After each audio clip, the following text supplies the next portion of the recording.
Hey guys, I'm Barb and welcome to an incredibly special 25th episode of Creators Campfire. Still a little can't believe that I'm about to say this, but tonight's guest is my absolute favorite YouTuber and productivity, yes, definitely, and productivity superhero, Ali Abdaal. Ali, welcome. Thank you for having me. I really apologize about the state. I haven't shaved in a while because I'm planning to try and grow some kind of designer stubble, but it just looks so bad on this camera. I think it looks fine. Oh well, thank you. That's very kind of you to say. Yes, it's definitely working. So Ali is first and foremost, I suppose, a doctor, but is also a YouTuber and a podcaster, and has also along the way co-founded SixMed as well, a company. So he's recently hit the 1 million subscriber mark, which is amazing. So congratulations again on that. Thank you. And tonight, I guess we're just going to find out a bit more about his journey, how he started, what he's up to, and maybe some plans for the future and advice for anyone else. So I guess I kind of want to take it way back. Yeah, also, I have lots of questions that I want to ask you as well, so we can do that. Really? Okay, yeah. Yes, amazing. Okay, cool. So I guess what I've picked up along your videos is your journey really started when you were quite young, when you started to learn to code. Is that kind of where it started almost? Yeah, I'd say that's where it really started. I was like 11, going into year 7 secondary school in the UK, and I remember at one time I was in the computer room and I just saw there was some kid in year 8, so he would have been like 12. I was 11 at the time, and I saw him. He was on like the Google homepage, but he did that right-click view source thing, and it looked really. I was like, bloody hell, he's coding. He's like hacking. That's really cool. And that was I vividly remember seeing that in the corner of the basement computer room, thinking, oh, I want to learn how to code, and that was what started all of this. Amazing. Yeah, so I suppose I've had those moments, but I've never followed through on them. So firstly, amazing that you did. And then I guess you kind of took that one step further. So not only were you learning to code and doing it, but you actually started freelancing when you were in your teens as well. So it wasn't just, I'm going to sit in my room and do something. It's actually, I can see the business opportunity here. Yeah, man. I was big on making money online. I started freelancing at the age of like 12 or 13 or something stupid like that, back in like 2006, 2007. Amazing. So what was it that kind of drove that, I suppose? Because I suppose a lot of kids don't necessarily think about the business opportunities. So what was it that made you want to do that? I don't know where it started. It was just sort of the idea of making money on the internet seemed like, oh my God, this is incredible. And I really wish I could remember how I first came up with the idea. I imagine it would have been, I had a friend from school, and we're still friends to this day, actually. His name is James, and he was big on the whole, he was a bit of a snake oil salesman back in the day. He would be running random scams, be like, hey, you should sign up to this credit card and it gets you money and stuff. And I'd always be like, no, my mom's not going to let me. And he's the one who kind of told me that, mate, you've got to screw what your mom thinks and do it anyway. But I think he was probably the one who introduced me to the idea that you could make money on the internet. And when I started to code, I just stumbled onto this world of freelance websites where you can literally advertise your services and you get paid real money. And it was amazing. Yeah, I suppose that's pretty cool. I mean, that's pretty cool for someone my age, but I suppose when you're in your 12 and 13, that's extra cool. So the dollar signs in your eyes, you're like, oh my God, if I can make money online, I can buy that PlayStation game for £30 rather than saving up like sort of 2 years worth of Eid and birthday presents to afford that. Yeah, completely. So how much of that do you think impacted you when you decided to start YouTube and that mentality? I think when I started YouTube, and still to this day, I still very much care about making money online. I think for me, YouTube was first and foremost a business opportunity rather than a kind of extension of myself or a creative outlet or like a personal journal. And I don't say any of those things in like a derogatory way. I'm saying like I am very much, I'm very selfish. Like there was basically zero altruism involved with me making my YouTube channel. Purely it was like a money making endeavor. And I thought, hey, hang on, this would be, there's an opportunity here. Yeah. I do actually, I just want to say, I do love that about you, that you are completely honest and to the point. You don't hold back. And I think that's incredibly refreshing because you hear some people talk about some things and you're like, you're lying, but you just tell it like it is. Yeah. But that makes other people feel better as well, because I guess there are some people that like, oh, I have to go in not wanting to make money or something, and that's the only way to do it. But actually, it sounds like you had a plan, and it was a case of executing on that plan. Yeah, I mean, don't get me wrong. The plan wasn't to get to 1 million subscribers. The plan was, I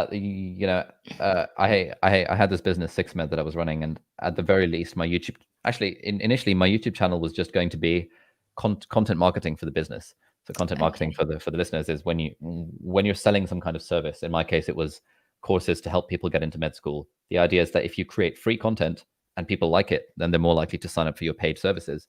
So I made lots of free videos about how to get into medical school and what life as a Cambridge University medical student was like and all of this stuff, in the hope that people would think, this guy seems legit. I want to be taught by him on a course and pay £99 for the privilege.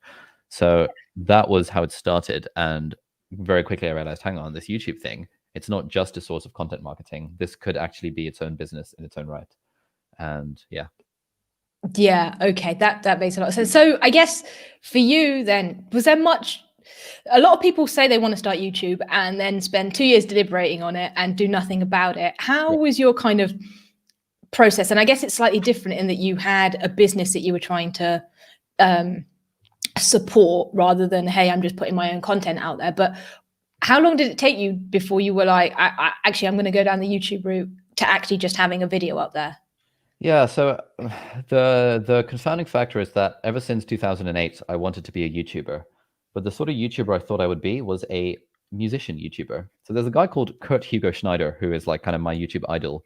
And he's amazing. He's got like 12 million subscribers or something now. But sort of since like 2007, 2008, he and his friends have been making incredible covers of popular songs. And Kurt is like a mathematician, and he plays lots of instruments, and he produces the song and plays the instruments. And his friends are like incredibly talented singers, and they sing the songs. And so he used to make these amazing videos where it's like he's playing the piano, and then there's another shot of him playing the drums, another shot of him playing the guitar, and then his friend singing. And that was the sort of, I wanted to be the next Kurt Schneider. And so for most of secondary school, I was umming and ahhing about this. I was like, hey guys, we should set up this YouTube channel. I had a friend who was like very good at singing, and I knew that I could learn. I liked the idea of learning how to play the piano and learning how to play the guitar and producing music. And so we'd kind of dabble with that. But I think it was only really in, when I got to university in my like 3rd or 4th year of medical school, that I actually decided. I said to my friend, it's the summer holidays.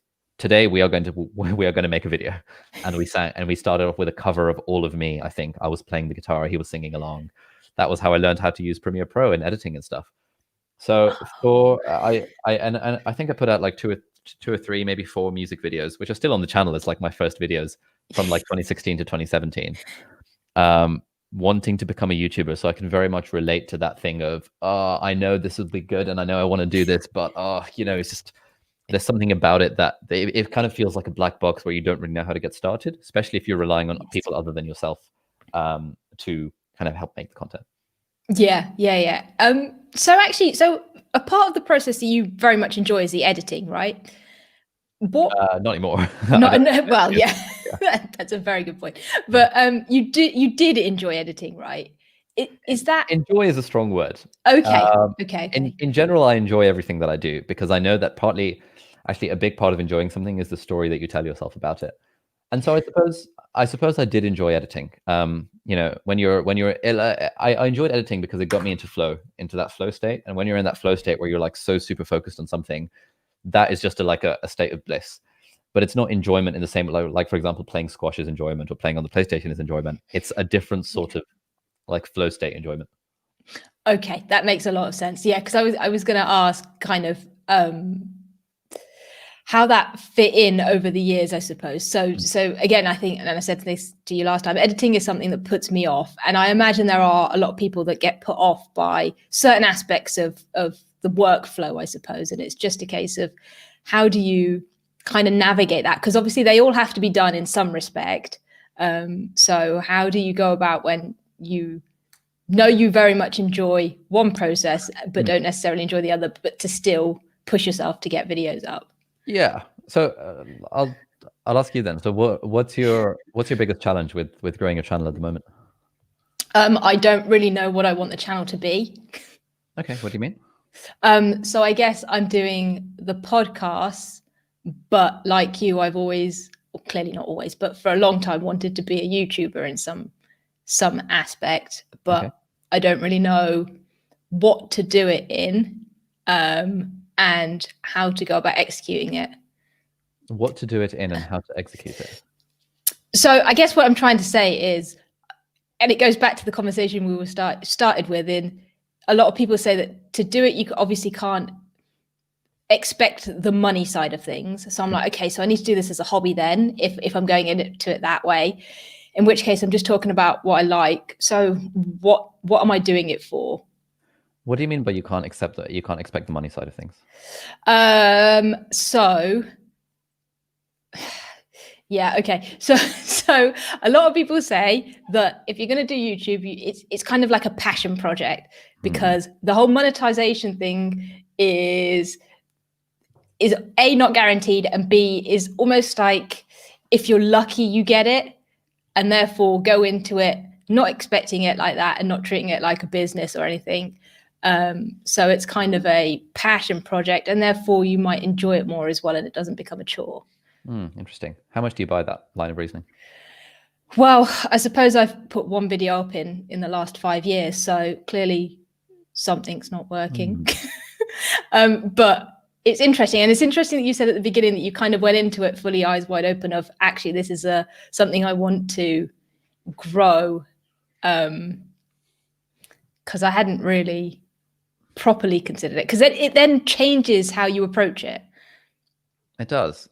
It does very much so. So I'm asking all these questions because I am working. I think I might have mentioned this to you when we spoke, but I'm working on like a course aimed at people who want to take YouTube seriously, and by take it seriously, I mean they recognize it as a business opportunity, and they want to set themselves up for success. So this is either beginners who haven't yet started the channel but know they want to hit the ground running, or people who are struggling with growing an existing channel but haven't been able to do that, could go do it consistently, or even people who have thriving channels but know they want to take it to the next level by doing things like hiring a team.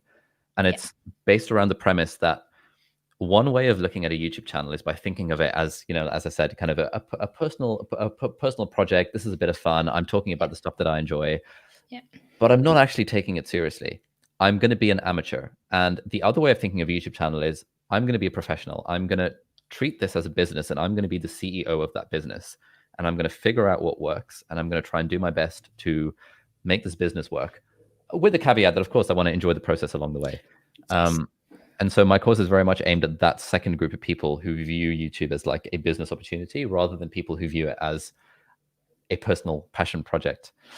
I'm curious though, because I've also very much heard, and I think I've even given this advice sometimes, which I now regret, this kind of myth that don't expect to make money on YouTube. Because I think that's a bit weird, right? Because it's like, in a way, don't expect to make money on YouTube. It's got the right idea, and the idea behind that question, behind that statement, is it's hard to make money on YouTube. Therefore, you shouldn't expect to, because if you expect it too early and it doesn't happen very soon, you're gonna give up. Kind of like the advice for people going to the gym is, don't expect results in week 1. Expect results in week like 11, because at that point or at week 21. Equally for people who lose weight, don't expect any results in week 1. Don't bother tracking your weight like every single day. Like, do it week by week, find an average, and over time you will find that you lose weight. Yeah. I think it's similar with YouTube. I think don't expect to monetize on day 1, but you absolutely can approach it with a mindset that this is a business opportunity and I do want to monetize at some point. That's okay. That's very interesting. And as you're saying that, I'm kind of thinking maybe it's my approach of thinking it's a passion project is why I haven't done anything, because I'm like, oh, I want to, and it goes back to motivation, but I want to do this. And although I say, yeah, I'm going to do it, when it comes to actually doing it, I'm not following through. But it's interesting, because if you then phrase it as a business, does that reframe it and say, actually, it's almost like I'm going to work. I have to do this. I have to get things out. Yeah. And will that enjoyment actually come? Because I'm still going to be talking about things I enjoy whilst paying attention to things. That's very interesting. Yeah, I think it's that interesting middle ground between. I think you can over hedge. and the people who sort of subscribe to the do YouTube as a passion, not for the money, I feel are over hedging, because they're saying, I recognize that it's probably not going to make money, at least not initially. Therefore, I don't even want to think about it. And I very much have this approach to a lot of goals where I won't even think about setting like a quote ambitious goal, because I just want to enjoy the process and stuff. Yeah. But I think there is some level of like we have to delude ourselves into thinking that we don't care about the goal when actually we do care about the goal. I don't know. I haven't fully figured out where I stand on the goals front, but I think you definitely can and should arguably approach YouTube as a business challenge rather than as a hobby. Unless you genuinely just want to do it as a hobby, in which case, sure, yes. Fine, go wild, knock yourself out. Yeah. But if you're in that people who is like doing it as a hobby, but actually you would love to make money from YouTube and you would think it would be sick to have passive income from YouTube, yes. But you're approaching it as a hobby because you're not willing to put in the work, that is a bad category person to be in. That's me. I'm in the bad person category, big time. Like I'd love to be able to do that stuff. To what's stopping? My own head. Okay, what do you mean? And actually the other thing you've just hit on, like when you set not goals as such, but when you say, oh, okay, I'm gonna get like maybe I'm gonna do a video this weekend. It's so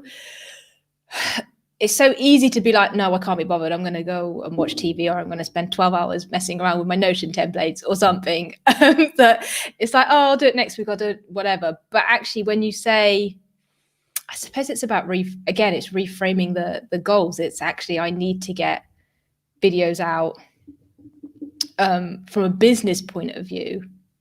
It's very interesting. I don't know. I wonder if this will change the mindset. Because you're doing these like Creator Campfires, right? Like yes. Like I but get this that. Is easy. Okay, right. This doesn't involve any work for me. I don't know if anyone else would see it as work, but this is such an enjoyable process that none of it is work to me. So it's so easy for me to just do. And I get to speak to these incredible people like yourself that it's just, I guess you're seeing the tangible. How much editing have you done? For Creators Campfire, 0. In general, yeah. A very, very tiny amount. Okay. So it sounds like you think of editing as being work. Yes. Okay. Why do you think editing as being work? Because it's quite fun. I think what it is I have gone into it not realizing the amount of time it takes and justifying. I'm still trying to get my head around this. So for like, when you watch TikToks, they're like 5 seconds, right? And when you realize the amount of work that's probably gone on into those 5 seconds, it's like, you might have spent 5 hours editing something for 5 seconds work. I can't match those up in my head, which is totally old school thinking, I'm fully aware, but I can't match up the hours spent editing versus a 5-minute kind of result. How many hours do you think it takes to edit a 5-minute video? It took me, I've only done one proper video that I've uploaded. It ended up being a 5 to 10 minute video. I can't remember. And it probably took me a good 3 hours, I'm going to say. It? Okay. Yeah. I know how long your editing takes, and that scared me even more. Okay, I was expecting just like 30 hours, something like. Oh my god! Oh god, no. 3 hours for a 5 to 10 minute video. I think it's that proportion that's messing with my head. Let's do some quick maths. If you had a 5-minute video, if 36 people watched it, you would have wasted 3 hours of humanity. If 360 people watched it, you would have wasted 30 hours. If 3,000 people watched it, you'd have spent. All you need is 36 people to watch your video, and you've broken even on the amount of time you spent editing it. Is that really a large amount of time? No.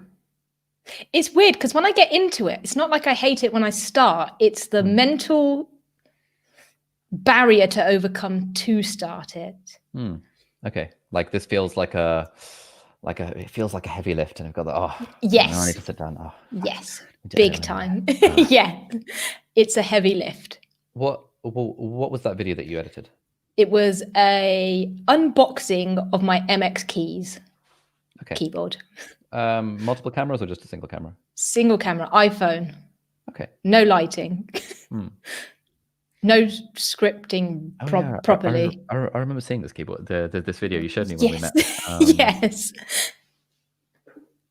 Okay. And the thought of doing another video scares you on the editing front? Mm-hmm. You're like, ugh. Yeah. Because I filmed 2 videos that day. I filmed that unboxing and I filmed my MacBook Air unboxing, and I haven't touched the MacBook Air unboxing. Okay, since. because it feels like too much of like, oh. Yeah. Have you ever tried breaking it down into more manageable chunks? I did after we spoke, and then didn't go back to it. Okay. In the back of my mind, I was like, maybe I need to take Ali's course. But the editing Skillshare course. Mm-hmm. Yeah. Why the hell haven't you done that yet? Because I'm putting it off. Because it's nothing to do with that. It's I'm putting it off because once I've done it, I have no excuses to not edit. There's a guy I know called Nat Elyson who took that course a few weeks ago. He's on 5,000 subscribers now. He said he would have paid $400 for that course, and it's free on Skillshare. Like, come on. Yeah, I know. So it sounds like the position you're in, where you're saying, I know editing is important. Editing is hard. I've taken 0 steps to learn how to edit. I've only edited a single video, and the thought of editing the second one scares me. Yes, basically. And then I come back to, is YouTube really what I want to do? What do I actually want to make videos about? Yeah. And then I go in a cycle. But okay, interesting. Yeah. Yesterday I had no, we're doing it. We're doing one video a week. Yeah. And I've done nothing about it since. But I wrote down a bunch of ideas. Video ideas. But yeah, that's a good start. But yeah. Go on. How much do you repurpose these videos? None. Okay. I started to and I got really tired of it. So you started, what do you mean you started to? So I've probably done 3 or 4 episodes. I cut down into clips, just iMovie. And then I was using Headliner to put subtitles on. And that was such a ball ache. Yeah, you can just forget about Headliner. Yeah. And I have thought about going back and just doing the clips, because that takes, 5 minutes a clip? Yeah. I'm just being lazy. Yeah, it sounds like you're in this place where you're actually not willing to put in work. Fair enough. Yeah, but and it's weird because I'm like, I want to, but it keeps coming back to what do I actually want to do? And now you've reframed it slightly as a business venture. I'm wondering if that would make a difference, because then it becomes about, here's the goal, here's how to execute, and here are the steps you need to take. And which I know is exactly the same thing, but it's just a very slightly different way of looking at it. When you know the outcome is not, I'm just going to put a bunch of random stuff on it. It's actually, here's the direction we're going to take, and here's a plan. I'm great at executing on plans when I have them and I know what end game is. Okay. So let's do this now. What's your goal for your YouTube channel?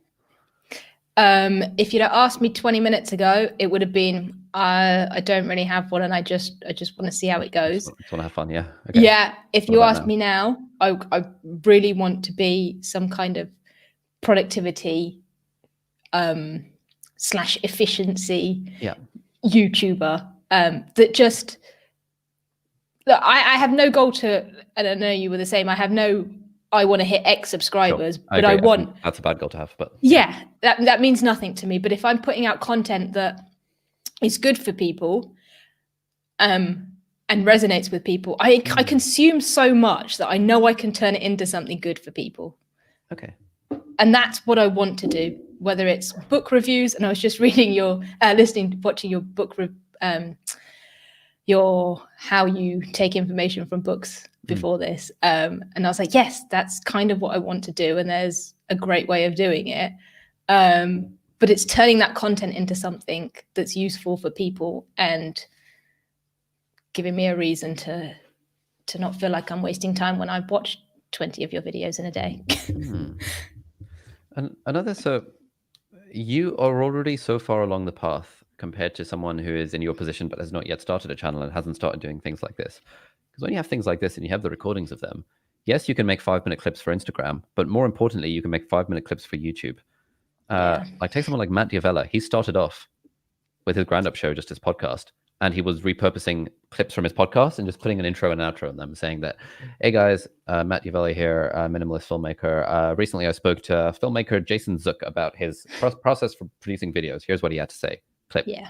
Thanks for watching. Like and subscribe. That's a very, very effortless way of creating content. Even someone like Dr. Mike with like 6 million subscribers, sometimes when he does intros for his videos, he turns on the front-facing camera of his iPhone and he says, hey guys, Dr. Mike here. I just want to check in, say everyone stay safe, blah, blah, blah, blah, blah, blah. I want to roll a video that I shot a few months ago, pre-lockdown with my comedian friend, blah, blah, blah. Here we go. Done. If Dr. Mike with 6 million subscribers can do that, you can do that as well. Yeah. That's a pretty good point. I overthink it because then I'm like, I need to find the right clip. I need to do this, this, and this. But you're right. It's excuses.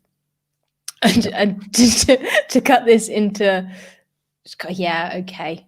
So what's your next step? Take your course. Okay, cool. When are you going to do it? This weekend. Okay. How long's ago? Isn't it like 10 hours? Is it 10 hours? It's like 4 hours. Oh, okay. Saturday it can be done. Saturday when? Between I like what you're doing. I'm gonna say between the hours of 1 and 5. Okay. Yeah. Can I hold you accountable to that? Can I say Saturday or Sunday? No, we're gonna do it. Saturday, it's happening. Okay. 1 till 5. It's happening on Saturday. Great. I'll message you on Saturday evening and we'll see if you've done it. And if Yes. you haven't, you have to donate £100 to charity. Okay, that's Deal? fair. Okay. Perfect. Yeah. All right. Awesome. We'll be done. Jesus, what have I Great. just signed up to? Okay. Okay. Fine. Okay. Charity or something stupid like Donald Trump's re-election campaign. Oh God, no. Yeah, let's call it charity for now. Let's be nice about it. Yeah, because this is me, and we don't want to be supporting that. Yeah, well, we're not going to be supporting that because you're going to do the class. Yeah, okay, that's a very good point. Okay, I'm going to overthink it by saying, oh, I need to set everything up in Notion. Okay, right, that's my issue. Screw Notion. It will be. Who gives a toss about Notion? Well, I need to make notes, Ali. On what? On the Skillshare class? Yeah. No, you don't. Okay. It's a learn by doing thing. You download some cursory footage that I have, or even better, you make your own footage of talking about your favorite book or something, and then you just use that. Okay. Editing is a thing that taking notes on editing doesn't actually help you edit. like taking notes on how to work out doesn't help you work out. That's a very good point. Okay, it's happening. Done. Great. Amazing. I'm a little scared. You've made me okay. I have one question just to finish off this topic. And when we were talking about having podcasts being long form content on YouTube. So I guess with my stuff, it obviously streams to YouTube, and therefore the podcasts stay there. How does that affect the channel? And should I even be thinking of things like that right now? That's getting into a bit of nuance. It all kind of depends. In general, people consider it a bad idea to have long form podcasty clips on a main channel. Arguably, if it's a live stream that is then on YouTube and it's registered as a live stream rather than as a proper video, it doesn't affect your analytics stuff, which is why I'm okay with doing deep dive live streams on my main channel. Okay. Most people would say that if you have like a proper video that's an hour long, you shouldn't have it on your main channel. You should have it on a separate podcasty channel. Yeah. The real question is like, what do you want? What's the main intention of the people following the channel? Are they following a specific topic or are they following you? I'm pretty sure I have harassed 90% of the people subscribed to just hit the subscribe button at this point in time. Okay. So they're probably just being nice. Okay, but let's think about what sort of channel do you want? What's your ideal YouTube channel? I want it to be around productivity and efficiencies. Because I'm not necessarily the most, I'm definitely not you, although I aspire to be, but everything I do, I want it to be the most efficient thing. So doing things quickly and finding a way to do it properly, but, in a nice way. Okay. And you want to share, so you're interested in that as a topic and you want to share it with people? Yes. Okay. Fine. Are those the same people who will listen to Creator Campfire episodes that are an hour long? If they listen to it on 2 times speed, they've got an efficiency tick. So maybe. Maybe. That's still half an hour of their life. I would never, That's for the it. record, I would never listen to a Creators Campfire episode on YouTube for an hour. That would just be a waste of my time. I would listen to it in podcast format because then I can do it well, Okay, I see. etc. Have you got them available as podcast format? Yes, yes. Okay, cool. I mean, my advice would be have a separate channel specifically for the podcast called Creators Campfire, where you have the long form recordings. Yeah. And for your main channel, which should be modeled after your own real name, at that point, you kind of put it into short clips and you'd be like, hey guys, welcome back to the channel. This week, we're talking about the topic of productivity. And I'm going to share a clip that where Ali Abdaal was coaching me through why I started this very YouTube channel. Here's the clip. Run the clip. At the end of it, you're like, yeah, so that conversation with Ali like really helped me get over the fear of starting my YouTube channel. And I've decided I'm now going to take it seriously as a business. So, hey, if you want to join the journey, hit the like button, hit the subscribe button, and I'll see you in the next video. Done. That's your first video for your sort of personal name above whatever your surname is. Yeah, Sharma. But yes, yeah. Okay. So the main channel then becomes sort of proper YouTube videos, like actual videos. But your side channel has the 1 hour long podcasts. Got it. Okay, that makes a lot of sense. Okay, amazing. I wasn't expecting YouTube coaching, so that's made me very happy. Okay, love it. Okay, so in terms of your journey, I suppose, so your channel has obviously changed over the years, but it's also stayed the same in a sense. You've still got your same core, but for example, like the monthly favorites things have not carried on. So how have you made conscious decisions to do that, or has the channel just evolved as you've evolved? A bit of both.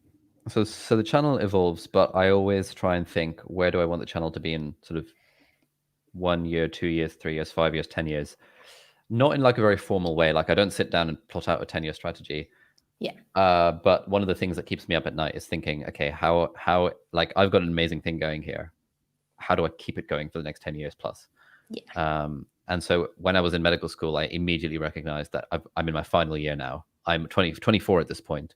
There's only so much A-level and GCSE content I can actually make at the age of 24. There's only so much how to get into med school that I can make. I need to get away from this. And so even now, like my main, like a lot of people subscribe to my channel for the study tips videos I made like 2 to 3 years ago about how to study for exams, evidence-based stuff. But I haven't made a study themed video in a very long time.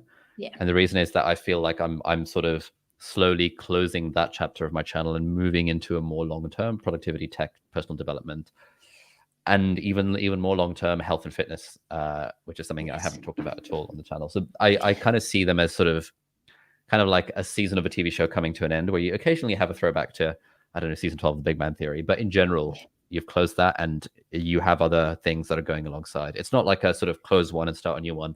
It's like a very slowly gradient transition out over time and transition into a new content category. Yeah. Okay. That makes a lot of sense. Is there a particular series or type of video that you do that's your favorite?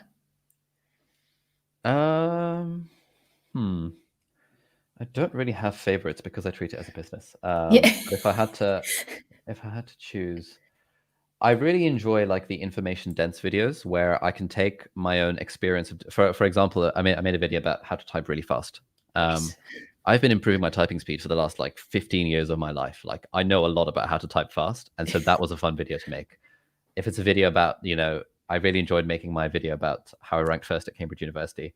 That was the year, it was about my third year of med school, where I was studying psychology and where I worked really, really ridiculously hard and smart to create this elaborate system for memorizing essays.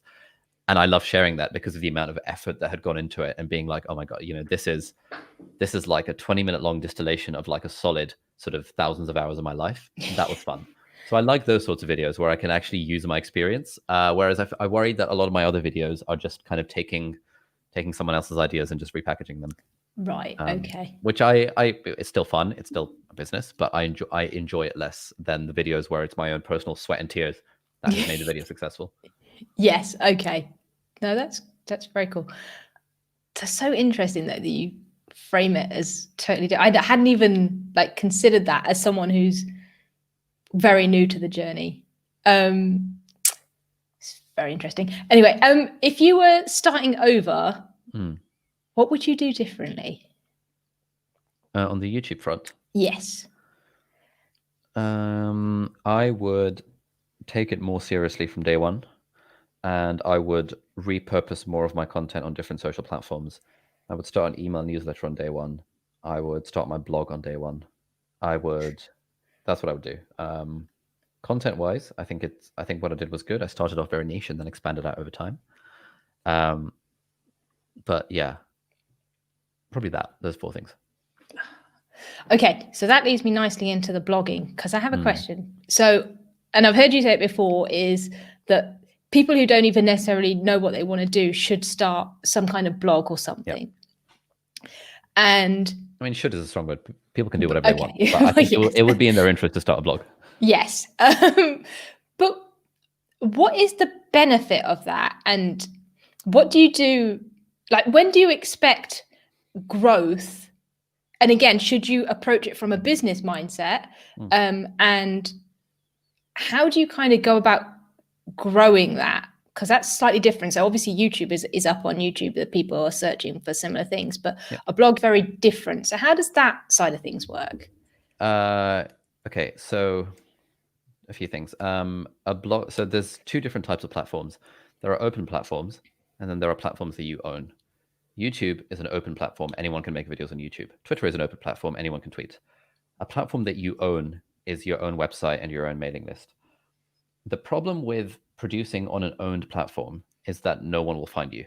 Like, if you write blog posts, you can write hundreds of blog posts and literally no one will find you, because it's like a blog. And unless you manage to, the only way people will find you is through search engine optimization and through your articles ranking on Google for whatever search terms you happen to be targeting.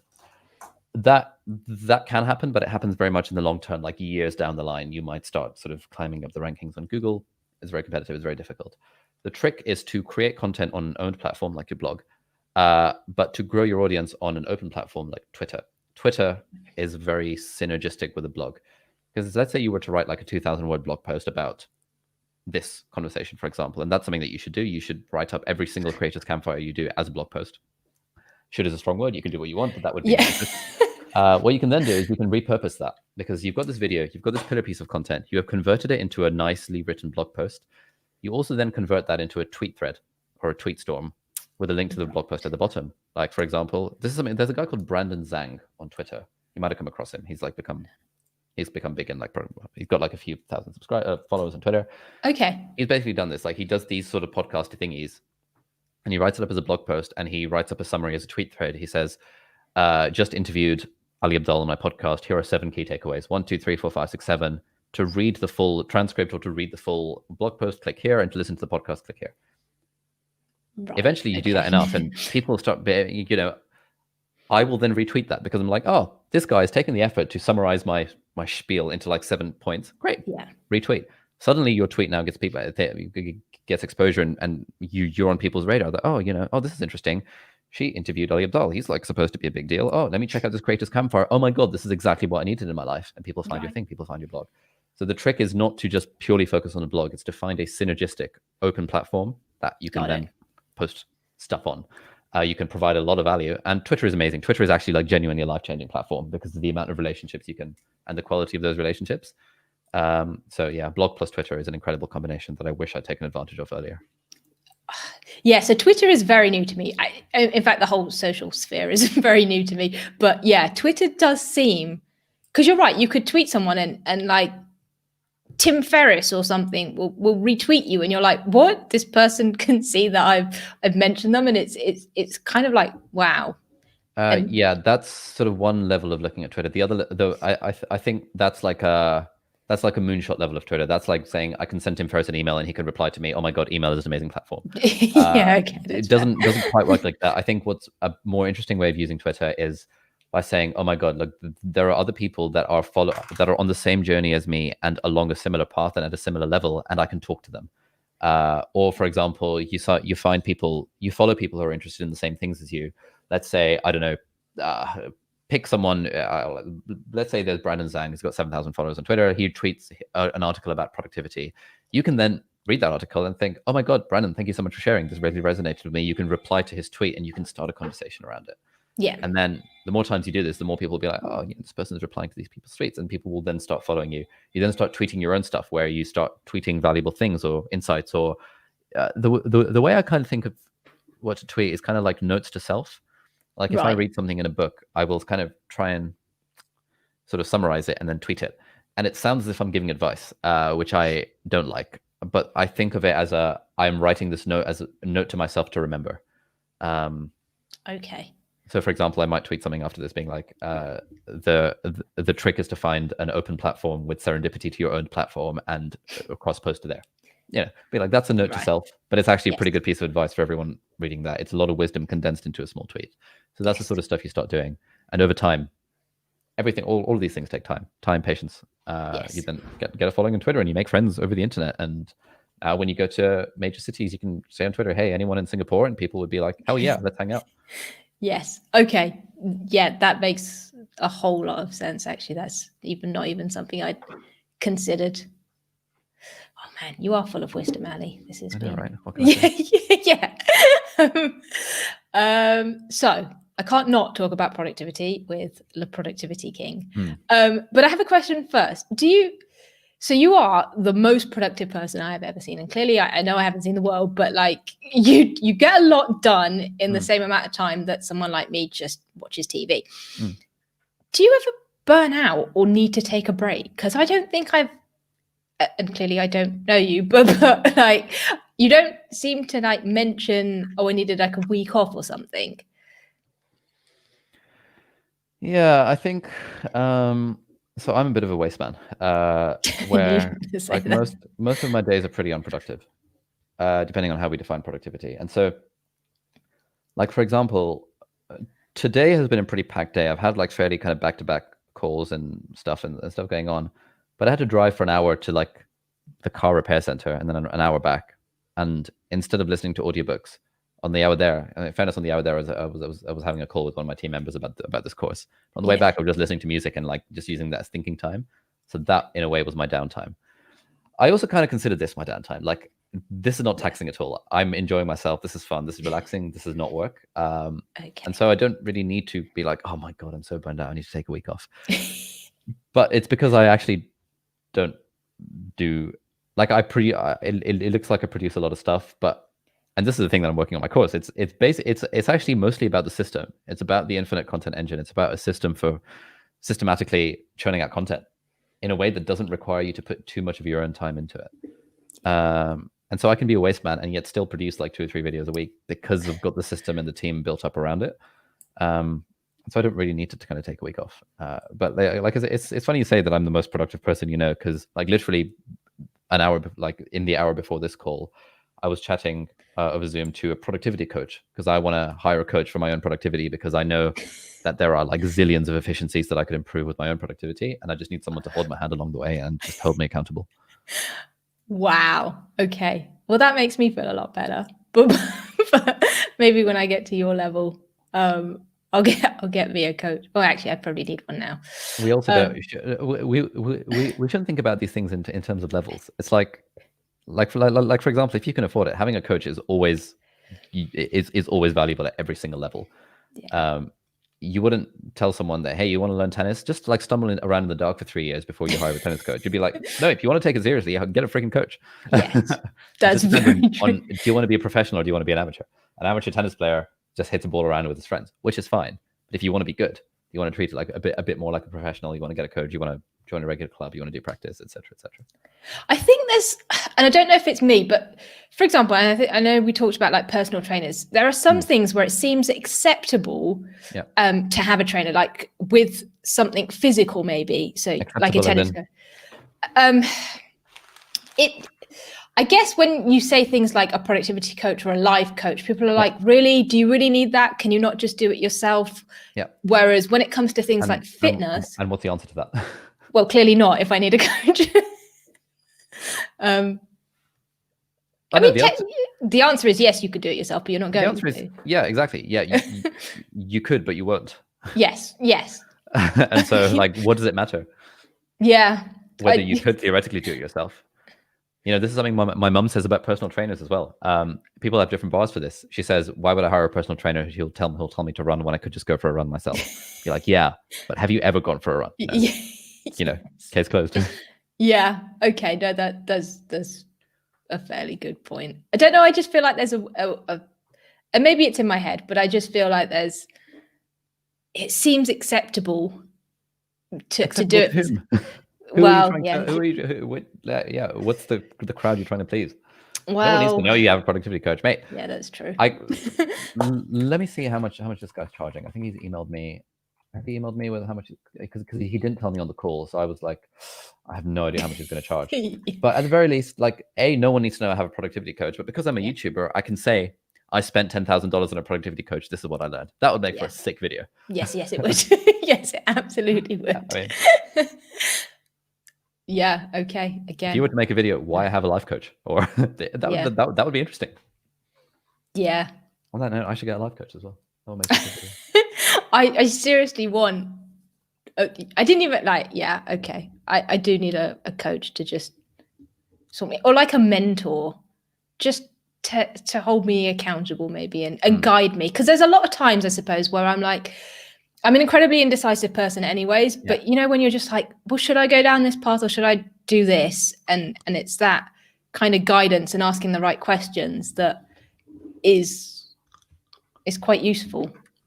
Yeah, absolutely. And would be good to have. Yeah, 100%. Mentor, accountability, coach, call it what you want. Yeah. I guess same thing. Yeah. I mean, so they're all slightly different on the nuance, but like they all ultimately provide accountability in some respect. Yeah. And we need accountability because, realistically, yes, we could hypothetically do stuff without accountability, but we're just not going to.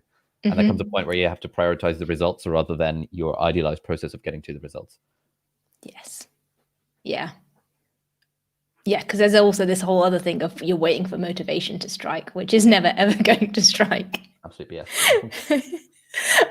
Yeah, okay. I'm going to take my braces off, don't mind me. Yeah, okay, that's cool. You're Invisaligning, right? Yeah. How's that going? They're pretty good. I'm very, very pleasantly surprised by how good the user experience is of using Invisalign. Just because we just had pizza delivered, so I'm going to munch on some. Yeah, no, that's just made me very jealous. I'm calorie deficiting this month, so that's no fun. Now I want pizza. Okay, so I'm going to sidetrack very slightly to books for a second. So you read or get through an incredible amount of books, and you are definitely one for the Kindle and the audiobook. Do you have a preference of platform, and do you think it matters for you in terms of consumption? Do you like listen to certain types of audiobooks and read certain types of books? I have loose preferences. So in general, if it's like a very long fantasy series, I will listen to it. Because, like, for example, the Wheel of Time series I was listening to from May 2019 until August 2020.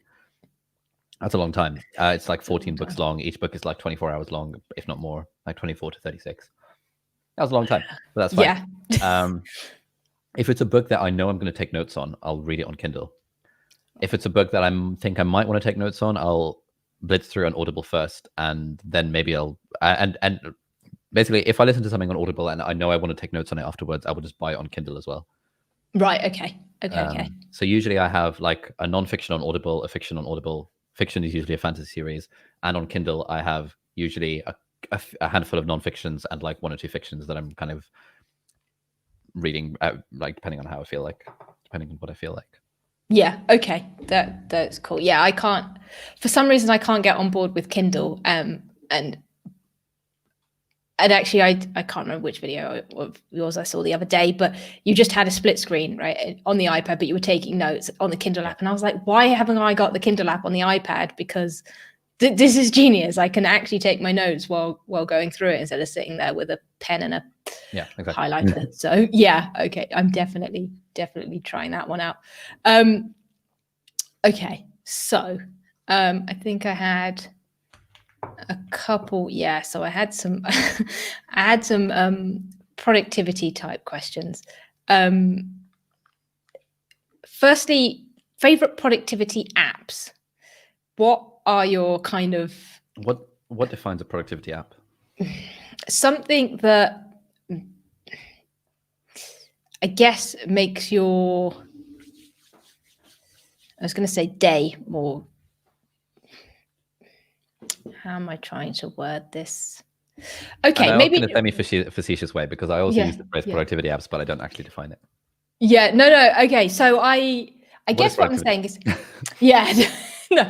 So what are your favorite apps that just make your life easier? I suppose is what I'm trying to say. Notion is fairly high on the list. All of the work I do with my team and myself is basically on Notion. So I'm in Notion most of the day. Things is very nice. Things is a great to-do list app for iOS and Mac, and that's very pretty.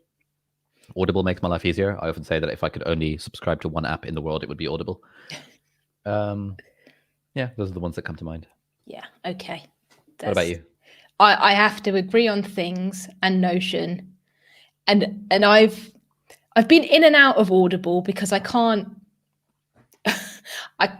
I'd used Audible for fiction only, but this week I downloaded the 12-week year because I got halfway through it while reading it.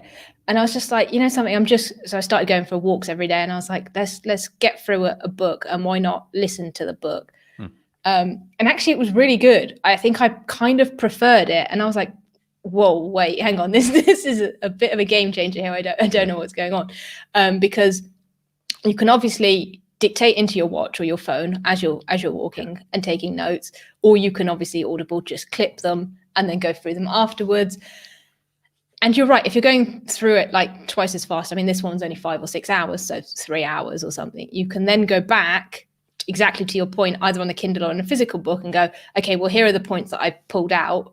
Now I can go and make a bit more notes on this. Or if I want to listen to it again, it's 3 hours of my life on a what? It's 3 days. So I am, yes, that's 3 hours of your life, man. Imagine. Yeah. Such a waste of time.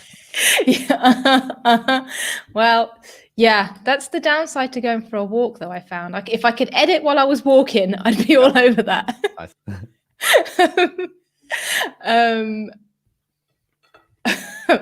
Yeah. So I know that there are a couple of,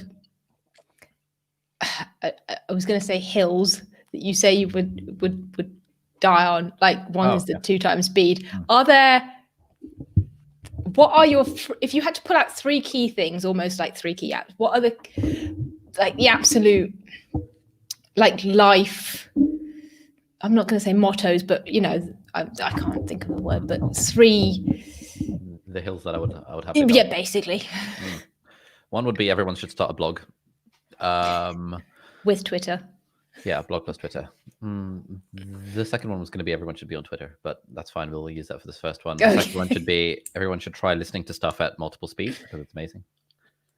And the third would be we should just really think about, this is my spiel anytime I kind of give a talk. It's just like really think about what game you're trying to play and whether it's the game you want to be playing. And if it is, then what are the victory conditions of that game? So, yeah. Can you expand on that last one? Yeah, it's like we all play games in different domains. Like when you're in school, you're playing the game of I want to get exam results. When you're older on in school, you're playing the I want to get boyfriends and girlfriends game. When you're at university, you're playing, or rather, then you play the I want to get into good university game. Then you're playing the I want good exam results at university game. Then you're playing the I want an internship game. Then you're playing I want a job game. And at all these different intervals, you really want to ask yourself, like, what is the actual game that you're playing? Like at university, I want good exam results. Is that really the game you want to play?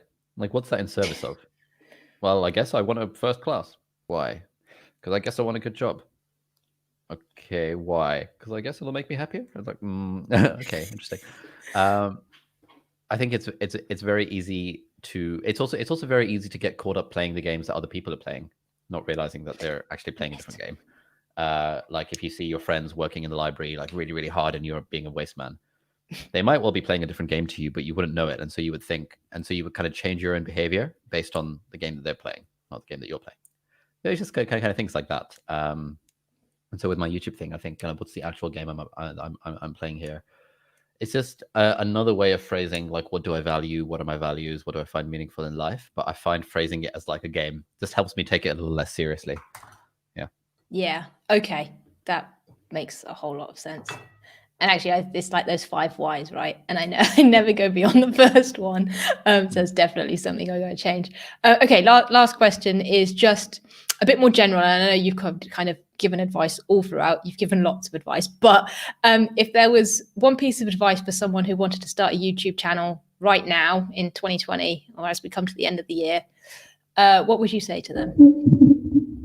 I would say the very first thing, like as soon as you listen to this, just go on the YouTube app, click upload, post a selfie video of yourself saying why you want to start a YouTube channel, and hit the upload button.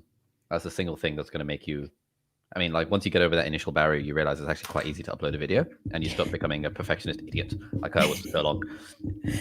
You just kind of realize that, you know what, screw it, I'm going to do it. And yeah, that starts your journey, which could potentially change your life, as it's done for me. Amazing. Okay.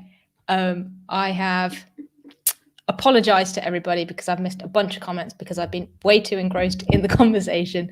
But thank you to everybody. I'm glad some of you agree with the editing piece. And there's a lot of love for your channel, Ali. Definitely some fans out here. We have a question, if it's okay with you. Sure. What percentage per day do you spend on YouTube content?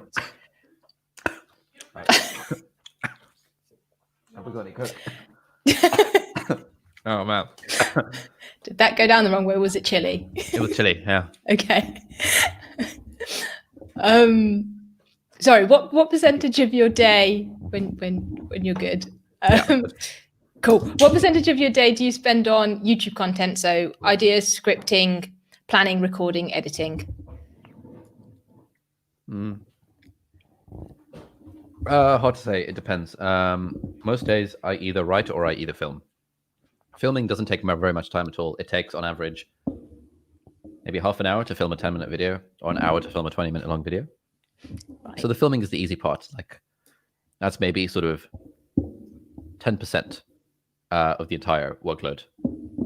But it's all actually far more of it is about the workload, the writing, the ideation, the thumbnails, the titles, blah, blah, blah, all of that stuff, which is what we're going to be talking about in this course that I'm trying to work on. So yeah. Okay, you can consider me signed up for sure. Because yeah, definitely. Because there are the things like the thumbnail I didn't even think about until I was like, oh, I need to upload this. And they're like, what's your thumbnail? I was like, oh crap, right, back to the drawing board. Yeah, thumbnails are annoying. You have to think about thumbnails. Yeah, big time. Yeah. Okay, cool. I don't think there were any other questions in there, but guys, if there are, please just drop them in real quick now. But I don't think I've missed anything. Cool. All right, this has been fun. Thanks this for having me on. Is amazing. No, thank you so much for doing this. This has been amazing. All right. And if you could send me a recording of the video, that would be awesome. Yes, right. Definitely. I think we've got some people that are ready to sign up to your course as well in the comments. Right, guys, thank you so much. Sorry. How can Ali get analysis paralysis? I'm not quite sure. Do you get analysis paralysis? Sometimes. I just realize when I'm doing it and then I don't. Don't do it. Yeah, okay. Right, brilliant, guys. Thank you so much for joining in. Ali, thank you for being such a wonderful guest. And I'll see you guys next week with another YouTuber, I hope. Bye, guys.